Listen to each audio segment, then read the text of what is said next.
Bonjour à tous et à toutes. Dans ce live, je vais vous parler de ménopause et de phytohormones suite à un commentaire que j'ai eu par rapport au dernier article que j'ai publié sur la, la progestérone et la naturopathie.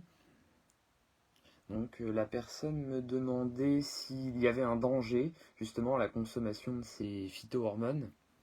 Donc là, en l'occurrence, dans l'article, il était question de la progestérone. Et donc, je vous fais ce live pour éclaircir les choses, dans la mesure où ça me paraît important, parce que souvent, je vous fais des partages par rapport aux vertus de certaines plantes, et, euh, et cela pourrait porter à croire que, parce qu'on a la problématique, ça veut dire qu'il faut prendre cette plante-là, alors que pas forcément. Parce que les vertus de ces plantes-là sont données à titre indicatif, mais la base en naturopathie, c'est de travailler le terrain avant tout, d'essayer de solutionner le problème en travaillant sur les causes. Et donc, l'idée en naturopathie ne va pas être de se dire un problème, une solution avec une plante. On va utiliser des plantes évidemment en symptomatique, mais ça ne va pas être la priorité. On va pouvoir le faire quand il y a une urgence, d'utiliser une plante pour traiter un souci, mais toujours en parallèle de travailler le terrain, de travailler les causes. Et donc, je voulais vous mettre en garde là-dessus. Et à chaque fois que vous voyez une plante qui est bonne pour quelque chose, de toujours vous renseigner sur les contre-indications avant de la consommer, de toujours aller consulter un naturopathe pour être sûr qu'il n'y a pas de contre-indication, enfin, qu'il n'y a pas de souci pour cette plante-là, enfin d'aller voir un médecin même, parce que la juridiction lie les médecins avec les contre-indications. Donc, donc voilà, petit rappel, et donc j'en viens au sujet, donc la ménopause et les phytoestrogènes. Donc déjà, je vais vous expliquer ce qu'est enfin les phytohormones, pardon, parce qu'on va parler d'œstrogènes, de progestérone. Donc je vais vous expliquer ce qu'est une phytohormone. Alors une phytohormone, c'est quoi? C'est une hormone végétale qui va mimer euh, les, euh, les actions des hormones humaines. Donc là, en l'occurrence, on va se concentrer sur les hormones sexuelles féminines. Donc en cas de ménopause, enfin de préménopause même aussi, on peut avoir des désagréments avec une chute de la progestérone, une chute des oestrogènes, et donc ça va entraîner tout un tas de symptômes, bouffées de chaleur, sécheresse vaginale, etc., etc. Et donc, eh bien, à l'instar de ce qui se passe en médecine classique avec des hormones synthétiques qui sont conseillées, et donc qui posent aussi des soucis, hein, ça c'est documenté, il peut y avoir des soucis par rapport à ça. Les médecins ont eu tendance à utiliser ces phytohormones pendant une période. Et à un moment donné, il y a eu une étude, enfin même des études qui ont montré des rares cas de personnes qui avaient des récidives de cancer du sein, notamment à cause de ces phytohormones. Et donc ils ont décidé en consensus collégial de, de déconseiller en fait ces phytohormones pour le cas de la ménopause. Pour ensuite finalement refaire d'autres études qui contredisaient et qui disaient que finalement c'était possible, mais à faible dose. Donc voilà, et donc de réhabiliter après ces phytohormones. Mais donc il y a eu un petit peu comment dire, des alertes, un, un petit peu du stress par rapport à tout ça.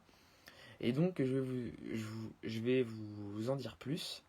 Donc alors tout d'abord, euh, comme je vous disais, en naturopathie, on va traiter les causes avant le symptôme. Le symptôme n'étant que l'expression des causes. Donc si on supprime la cause, euh, le, le symptôme mais pas la cause, le symptôme reviendra, alors qu'en supprimant la cause, le symptôme disparaît. Donc voilà, ça c'est la base.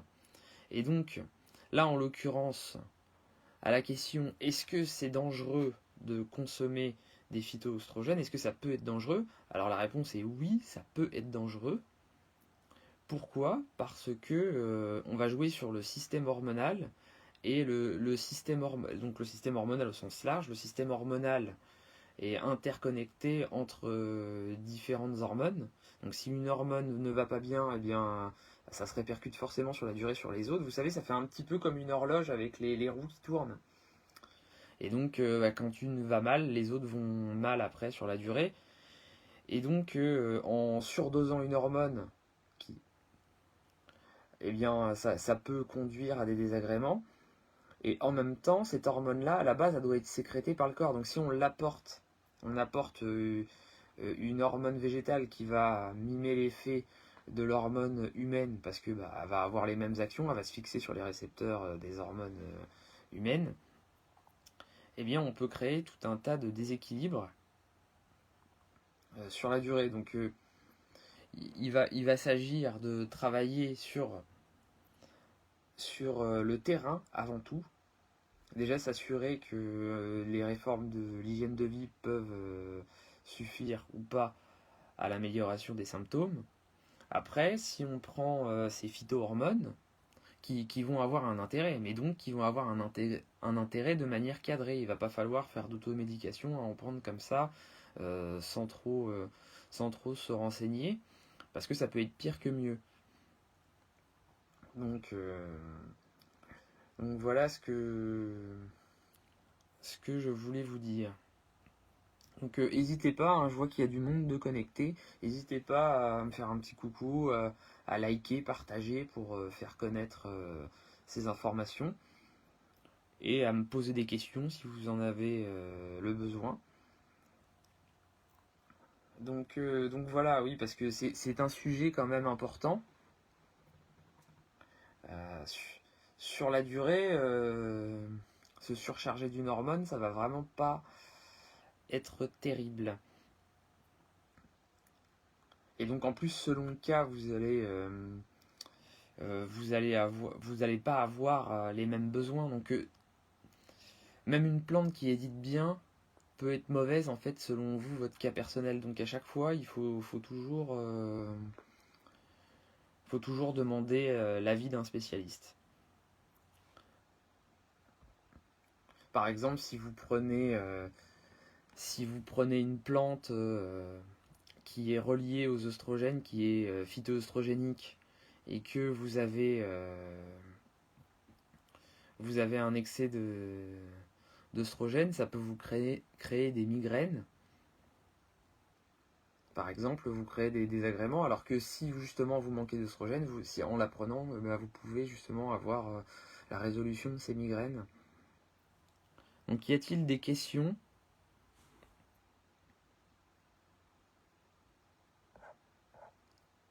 Donc je vous parlais des causes, par exemple, pour les causes, si vous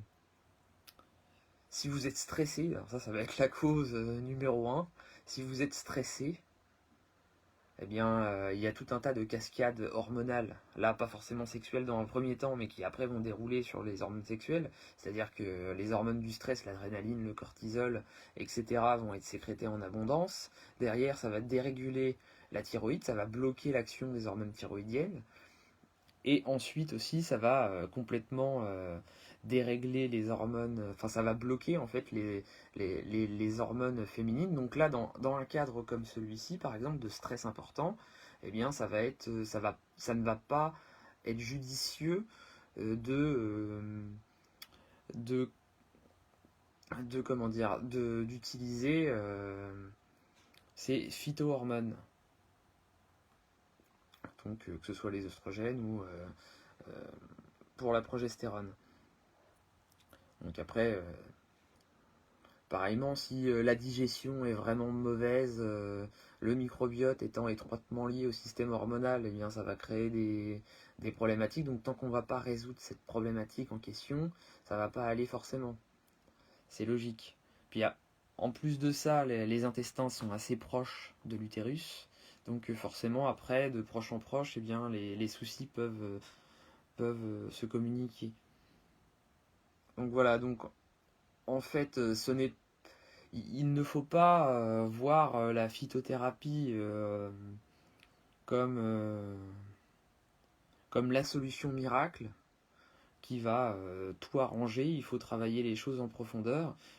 Il faut pas être dans l'optique de se dire que j'ai des symptômes de la ménopause, ah bah juste je prends une plante ou deux plantes et puis ça va aller mieux et puis ce sera tout, j'ai rien d'autre à faire. Non, il faut étudier ça de manière cadrée.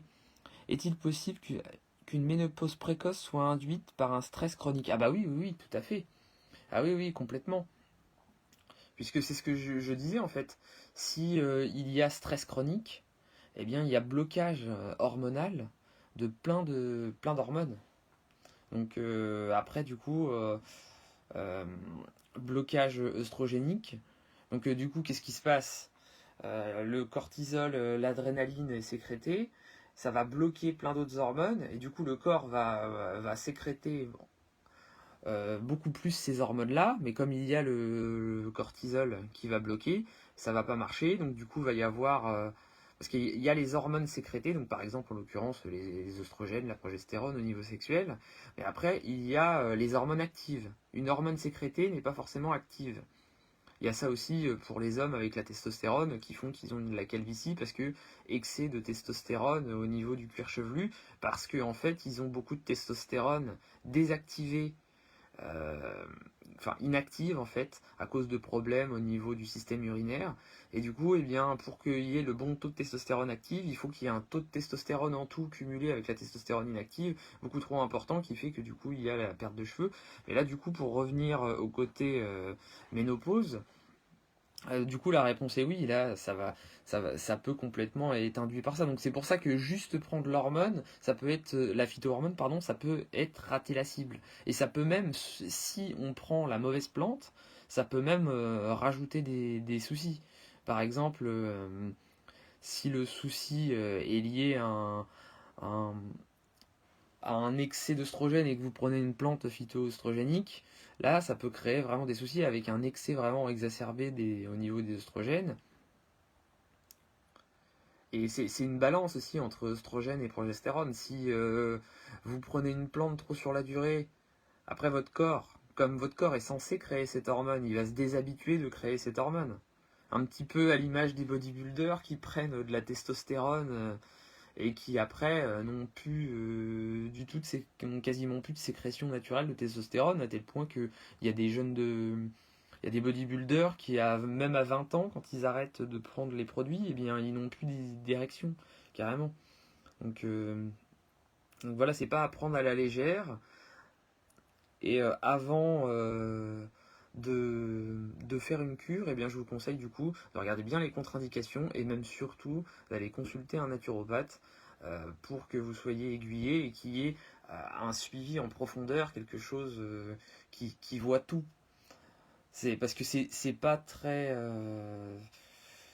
c'est pas très enfin sérieux entre guillemets de juste conseiller une plante parce qu'on se dit allez tel symptôme telle plante, ça va pas, ça va, c'est un petit peu à l'image d'un médecin quand dans une consultation il va pas répondre en commentaire à quelqu'un qui lui dit j'ai tel problème, ah bah vous prenez tel médicament et c'est tout. Il va y avoir une étude du cas avec l'historique de la problématique, de la personne, etc. avant de dire quoi prendre. Donc là c'est pareil. Donc donc voilà. Donc, et puis des fois, moi, il va m'arriver, je rédige pas mal d'articles, je fais pas mal de partages, et des fois, il va m'arriver, quand je vais parler de quelque chose, de citer une plante comme ça. Mais je vais pas dire les contre-indications, parce que là, ça prend du temps de dire les contre-indications, puis je parlais d'un autre sujet, par exemple. Et donc, dans ces cas-là, demandez-moi en commentaire si vous êtes intéressé par cette plante, ou contactez-moi directement parce qu'il ne faut pas faire n'importe quoi, quoi. Et donc, juste traiter la chose en se disant je prends l'hormone, la phytohormone, et c'est tout, bah, ça va mener nulle part. Puisque ça va être un petit peu le même principe que cacher la saleté sous le lit. Voilà quoi, ça va pas permettre d'aller bien loin. Il va falloir. Je dis pas qu'il faut pas prendre de phytohormones, mais parce qu'elles ont des vertus, justement, c'était le but du dernier article sur la progestérone en naturopathie. Il y a des vertus, mais il ne faut pas les prendre n'importe comment. C'est ce que je voulais rajouter justement dans ce live. Donc à savoir que même en prenant une phytohormone, il va falloir travailler sur le terrain en plus. Juste prendre la phytohormone, du coup, ça revient au même que faire ce que fait les médecins avec les hormones de synthèse. C'est limité en fait.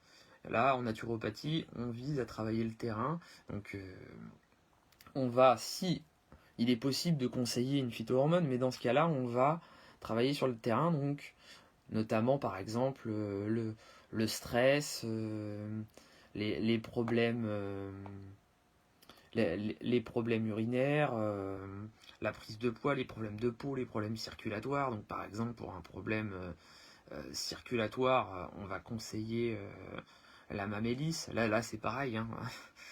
Si vous voulez consommer ce genre de produit, donc consultez-moi avant. Pour les problèmes de sommeil, par exemple, ça va être de la passiflore, de la valériane, de l'escoldia, enfin ça peut être de la balotte aussi. Il y a vraiment plein de plantes.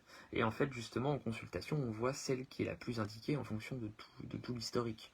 Donc pour la déprime, là, peut y avoir le millepertuis. Le millepertuis, il faut faire très attention s'il y a traitement antidépresseur ou même un autre type de médication, puisque ça peut interagir avec les médicaments. Donc voilà, attention, comme d'autres plantes aussi. Donc voilà, toujours se renseigner.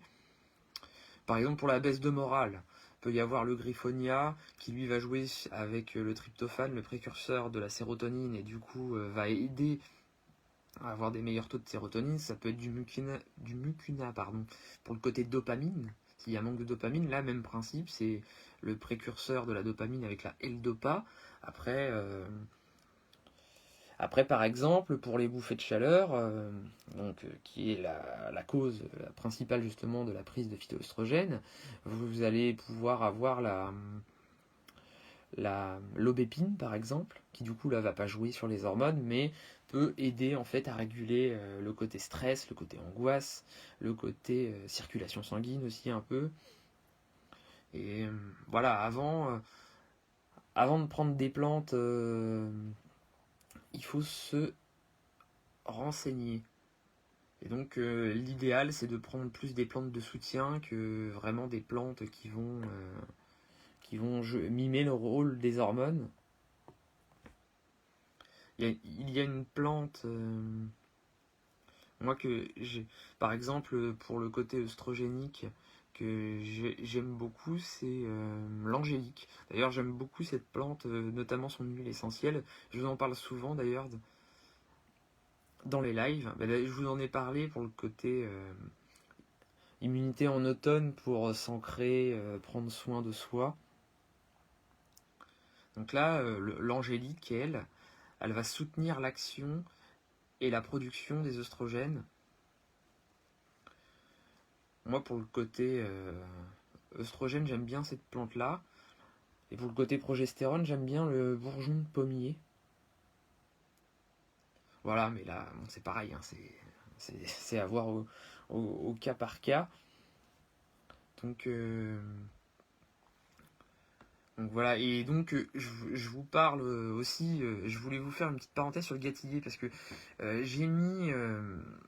je voulais rajouter des contre-indications pour le gâtillier, parce que le gâtillier, il peut être à l'origine, il a des contre-indications, et il a aussi des effets indésirables éventuels, hein, comme par exemple pourrait y avoir pour un médicament. Donc voilà, je voulais vous parler de ça. Donc dans les effets indésirables, par exemple, il peut y avoir des maux de tête, des troubles digestifs, de l'acné, des manifestations allergiques, des mangeaisons, des œdèmes, des vertiges. Voilà, et au niveau des contre-indications, ça va être tout ce qui va être maladie liée à l'hypophyse.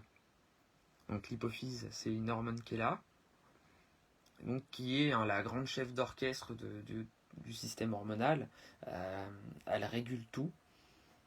Et donc, Pourquoi cette contre-indication? Parce que le gâtillier va beaucoup jouer en, en inhibant la prolactine et du coup en faisant monter les taux les taux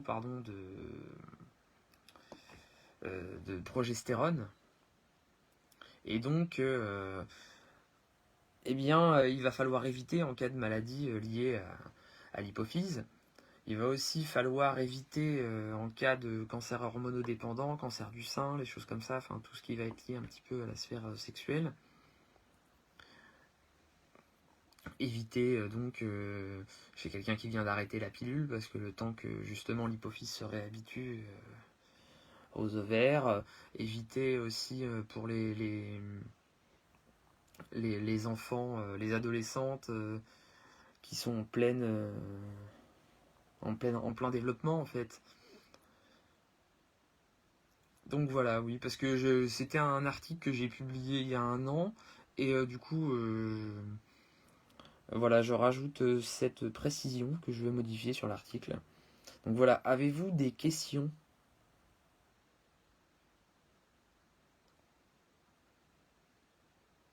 Donc je vois pas de questions.